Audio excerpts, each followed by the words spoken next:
Welcome to PSBI। मैं अवनीश आज लेके आया हूँ क्लास 8 का साइंस और चैप्टर हमारा होगा माइक्रो ऑर्गेनिजम्स। और आज ये हमारा इसका डे 5 है और आज हम करने वाले हैं इसका एक्टिविटी 3। पिछले क्लास में मैंने आपको एक्टिविटी 2 बताया था, ठीक है। आज हम करने वाले हैं एक्टिविटी 3 के बारे में जानेंगे। करना तो आपको ही पड़ेगा, हम थोड़ा हिंट दे देते हैं, बता देते हैं क्या करना है, कैसे करना है। तो टेक सम मैदा 1 कप, कह रहा है कि 1 कप मैदा ले, ठीक है। Add a teaspoon of sugar and milk with water, और उसमें जो है एक छोटा चम्मच क्या करना है, एक छोटा चम्मच चीनी और दूध के साथ पानी मिलाना है। Add a small amount of dried yeast powder, और फिर थोड़ा सा सूखा जो है ईस्ट पाउडर उसमें मिलाना है, ठीक है। Need with water to make a soft dough, पानी के साथ नरम आटा गूंथ ले। फिर कह रहा है कि पानी के साथ नरम आटा को गूंथ लेने के लिए, और फिर लीव द डफ कवर्ड फॉर 2 आवर्स। फिर कह रहा है कि आटे को 2 घंटे के लिए ढक करके छोड़ दे, रख दे, ठीक है। After 2 hours, you will see that the duff has risen up and has become fluffy। यानी कि 2 घंटे बाद जो है आप देखेंगे कि आटा फूल गया है, और क्या गया है, और फूल गया है और बहुत ज्यादा फूल गया है, ठीक है। 2 घंटे के बाद आप देखेंगे कि आटा फूल गया है और बहुत ज्यादा फूल गया है। तो इस एक्टिविटी को आप घर पे भी करके देख सकते हैं। मैंने बताया था पिछले क्लास में एक्टिविटी 2, उसको भी आप घर पे करके देख सकते हैं। और ये हमारा एक्टिविटी 3 है, इसको भी आप घर पे करके देख सकते हैं, ठीक है। अब आगे देखिए क्या दिया है उसमें। East reproduce rapidly producing carbon dioxide during respiration. क्या कह रहा है ईस्ट जो है ईस्ट श्वसन के दौरान तेजी से कार्बन डाइऑक्साइड उत्पन्न करता है, ठीक है। ईस्ट जो है श्वसन के दौरान तेजी से कार्बन डाइऑक्साइड उत्पन्न करता है।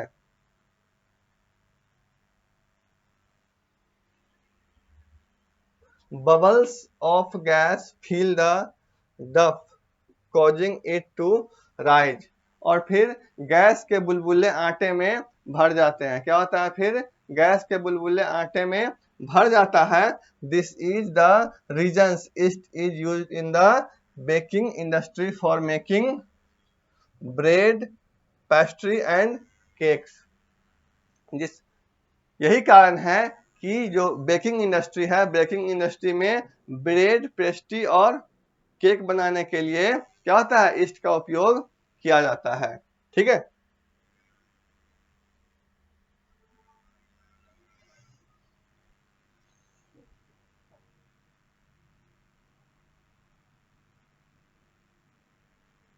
चलिए, अब है पहला commercial use of micro organisms.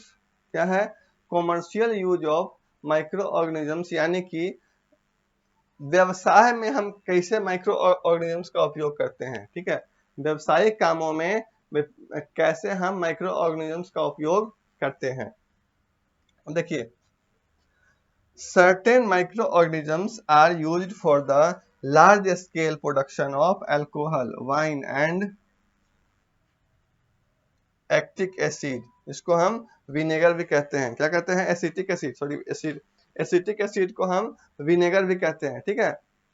सुनिए क्या कह रहा है कि अल्कोहल, वाइन और एसिटिक एसिड के बड़े पैमाने पर उत्पादन के लिए हम क्या करते हैं, तो माइक्रो ऑर्गेनिजम्स का उपयोग करते हैं, ठीक है। किस चीज के लिए, तो large scale production of alcohol, wine और एसिटिक एसिड, जिसको हम विनेगर कहते हैं, ठीक है। एसिटिक एसिड जिसको हम विनेगर कहते हैं। तो लार्ज स्केल प्रोडक्शन करने के लिए अल्कोहल, वाइन और एसिटिक एसिड के लिए हम किसी के लिए, तो माइक्रो ऑर्गेनिजम्स का उपयोग करते हैं। East is used in the commercial production of alcohol and wine. East का उपयोग अल्कोहल और वाइन के व्यावसायिक उत्पादन के लिए व्यावसायिक उत्पादन के लिए भी किया जाता है। It involves fermentation of sugar presents in barley, wheat, rice, grapes, crust, fruit, juice etc। कह रहा है कि इसमें जौ, गेहूं, चावल, अंगूर, कुचले हुए फलों के रस आदि में मौजूद जो शुगर होता है, शुगर का क्या किया जाता है, तो शुगर का किण्वन प्राप्त किया जाता है। ठीक है, फर्मेंटेशन, शुगर का फर्मेंटेशन शामिल होता है इसमें। ठीक है,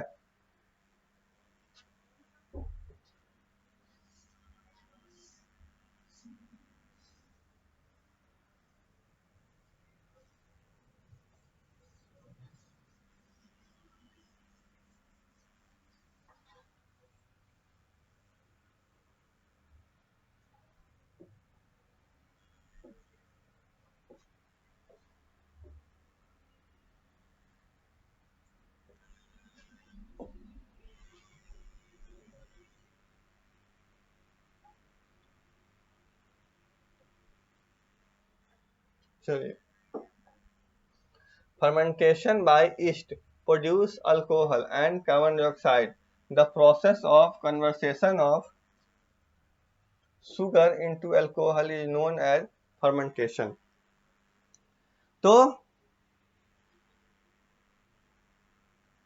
इस द्वारा जो है फर्मेंटेशन से अल्कोहल और कार्बन डाइऑक्साइड उत्पन्न होता है। ठीक है, इस द्वारा फर्मेंटेशन से कार्बन डाइऑक्साइड और अल्कोहल उत्पन्न होता है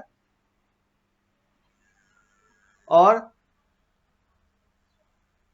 शुगर को अल्कोहल में बदलने की जो प्रक्रिया है उसे हम क्या कहते हैं, उसे हम कहते हैं फर्मेंटेशन। ठीक है, शुगर को अल्कोहल में बदलने का जो क्रिया है, जो प्रोसेस है, शुगर को अल्कोहल में कन्वर्ट करने का जो प्रोसेस है उसे हम क्या कहते हैं, उसे हम कहते हैं फर्मेंटेशन। ठीक है, शुगर को अल्कोहल में कन्वर्ट करने का जो प्रोसेस है उसे हम कहते हैं फर्मेंटेशन। फिर से सुन लीजिए, ईस्ट के द्वारा जो फर्मेंटेशन से अल्कोहल और कार्बन डाइऑक्साइड उत्पन्न होता है। ठीक है, ईस्ट के द्वारा फर्मेंटेशन के माध्यम से जो है वो अल्कोहल और कार्बन डाइऑक्साइड उत्पन्न होता है। ठीक है, और शुगर को अल्कोहल में बदलने की जो प्रक्रिया है, ठीक है, शुगर को अल्कोहल में जो बदलने की प्रक्रिया है उसे हम क्या कहते हैं, उसे हम कहते हैं फर्मेंटेशन।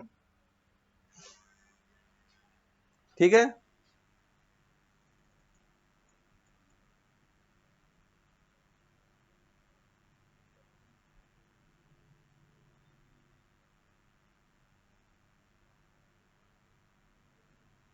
चलिए, अब है हमारा एक्टिविटी 4। ठीक है, क्या है एक्टिविटी 4, देख लेते क्या है। Take about 250 ml water in beaker. कह रहा है कि एक बीकर में लगभग 250 मिलीलीटर पानी लेने के लिए कह रहा है। ठीक है, dissolve 1 table spoon of sugar in it. उसमें एक बड़ा चम्मच जो है वो चीनी का घोल लेने के लिए कह रहा है। उसमें एक बड़ा चम्मच जो है चीनी का घोल लेने के लिए कह रहा है। Add a little yeast powder half teaspoon to the solution and stir. घोल में जो है वो थोड़ा सा ईस्ट पाउडर कह रहा है, आधा चम्मच डालने के लिए और फिर उसको मिलाने के लिए। ठीक है, cover the beaker and allow it to stand for about 4 hours in warm place without disturbing it. यानी कि बीकर को कह रहा है कि बीकर को ढक कर लगभग 4 घंटे तक बिना हिलाए किसी गर्म जगह पर रख देने के लिए कह रहा है। ठीक है, then smell the solution smells like alcohol. फिर घोल को कह रहा है कि सूंघने के लिए। ठीक है, वो जो घोल है उसको कह रहा है सूंघने के लिए घोल से शराब जैसी गंध आएगी। ठीक है, तो ये आपका एक्टिविटी 4 हुआ। नेक्स्ट क्लास में हम पढ़ने वाले हैं क्या, तो medicinal use of microorganisms. ठीक है, आप इसको करेंगे घर पे अपने, इसको करेंगे एक्टिविटी 4 करेंगे। ठीक है, और एक्टिविटी 3 भी करेंगे, मैंने 3 आपको बताया। ठीक है, 3 एक्टिविटी करेंगे, एक्टिविटी 4 करेंगे आप। दोनों आसान, इसको तो आप ज्यादा आसानी से कर सकते हैं, ठीक है। एक्टिविटी 2 मैंने बताया था, इसको भी आप आसानी से कर सकते हैं। तो एक्टिविटी 2 एक तरह से होमवर्क हुआ आपका एक्टिविटी 2। एक्टिविटी 3 इसको आप घर पे कर सकते हैं, और एक्टिविटी 4 जो आज मैंने अभी बताया है, ठीक है। तो ये सारे के सारे एक्टिविटी आप घर पे खुद से करके चेक कर सकते हैं, ठीक है।